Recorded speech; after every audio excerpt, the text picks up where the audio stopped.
Right, and right now we are going to go to Zuhdi Jasser, who's joining us, president and founder of American Islamic Forum for Democracy. And this is a story we were talking about earlier on the program. Very interesting that a group of Saudi women that are planning to defy the authorities. They have a campaign for driving cars, even though apparently the original organizer was jailed for 2 weeks for doing just that. And we've got the story that you can read more about on foxnews.com. Zuhdi, welcome to the program. It's nice to be with you. Thanks for having me.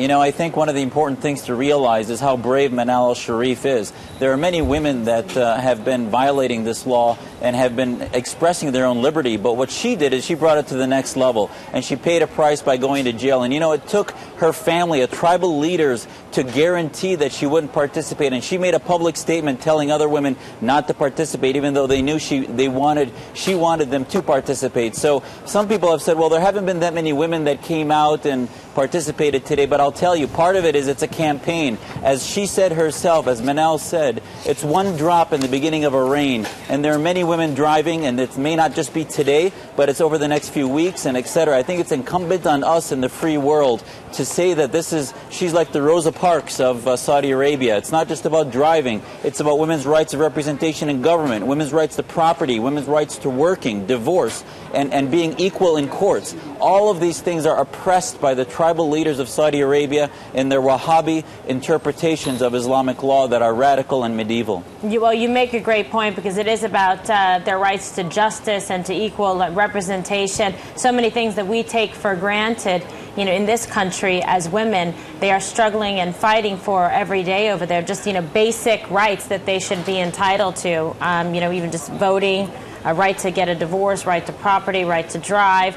Right to be able to bring rapists and abusers to justice. It's really unbelievable. So this is a great campaign, and you're right, we described her earlier as a courageous woman. How is this Facebook drive going? They're trying to get people involved and informed.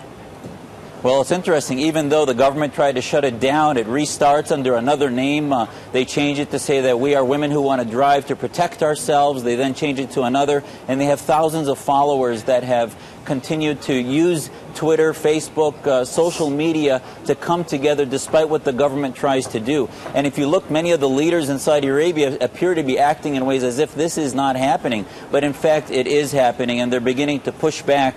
And I think it's important that we start to re-look at how we as a country look at our so-called ally and how it treats women and how it treats its own citizens, and begin to ally with the right people in Saudi Arabia, like the Manal al-Sharifs, and begin to regain our credibility as a nation, because so far they've attached us to their oppressors. And it's important that we recognize that we're with the Manals of Saudi Arabia, not with the tribal sheikhs of Saudi Arabia. You make a great point. Discuss with me, if you will, the reaction here in America to this movement that's going on in Saudi Arabia.